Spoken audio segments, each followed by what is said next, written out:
State Representative Mark Finchem, first of all, thanks for joining us. My first question for you is, what does Election Day look to a voter if Mark Finchem is Secretary of State? Well, pretty much the same thing as it is today. Now, there's a lot of people out there who seem to think, in fact, this is the leftist narrative, that I'm going to change elections. The Secretary of State doesn't change elections. That's up to the legislature. The Secretary of State's in the executive branch. So that means the Secretary of State essentially supervises 15 different counties to see to it that they are living by the law. In fact, that's the primary function of the Secretary of State: hold people accountable to do one thing: just follow the law.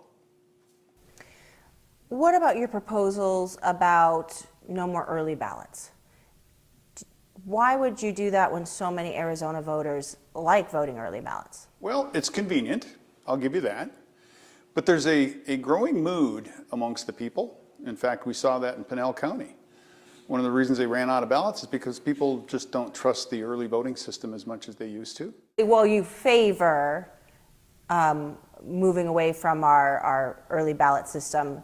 You can't actually affect that change. No, not at all. That is a legislative function. That has to happen through the passage of a law, and then the governor would have to sign that law into effect. Now, if that law is signed, then it's up to the Secretary of State to make sure that the law is followed. If it ends up being an absentee ballot system, whatever that system might be. Another thing that you've been a proponent of is hand counting ballots. Mm-hmm.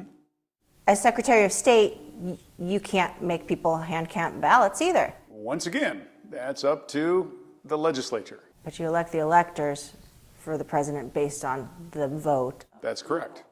And the vote of the people in Maricopa County, based on the audit, was not very different from the vote that was counted in the days after the election. Well, I think evidence points to the opposite.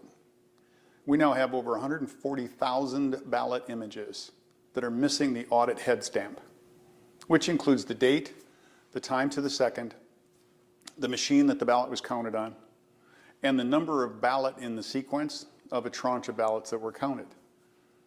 If that's the case, where did those ballots come from? Because all of the other ballots that were counted did have that on the electronic image.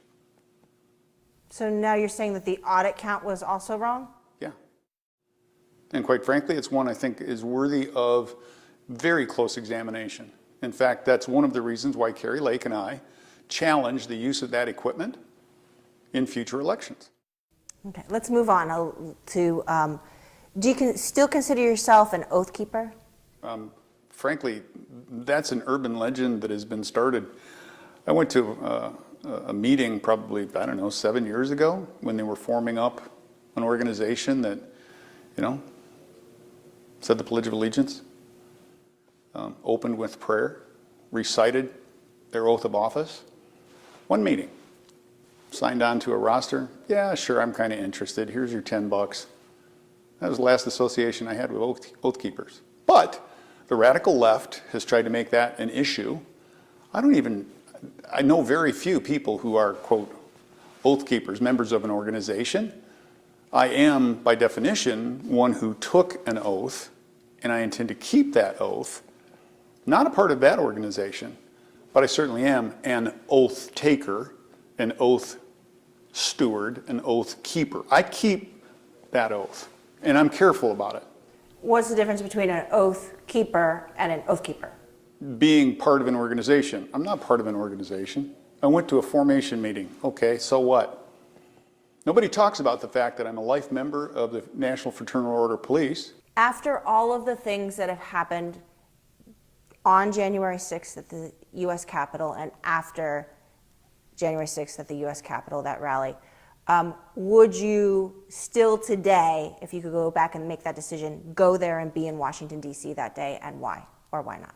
Well, I was there to deliver an evidence packet to Congressman Gosar and Congressman Biggs based upon the November 30th ad hoc hearing on public hearing on election integrity. That's why I was there, because I don't trust the Postal Service. I had no other way to get it there. I didn't want it to go electronically because I didn't want it to be surveilled. Did you actually successfully deliver the packet? I did. Did you meet with Gosar and Biggs that day? I met with their trusted courier. I did not meet with either of my congressmen. And then you attended the rally? I was invited to attend, well, are you talking about the rally, or I was at the Ellipse for the president's speech. Then, of course, I walked up Pennsylvania Avenue, was close to the Capitol, but I was on the opposite side of where the violence took place.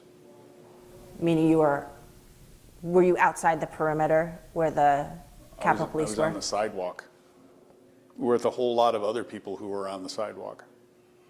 I think it's interesting to note that with all of the leftist jargon that's out there and all of the hard radical left portrayal of my being present there, it's interesting to note that the DOJ, the FBI, and the J6 Commission have all treated me like a witness, not a suspect.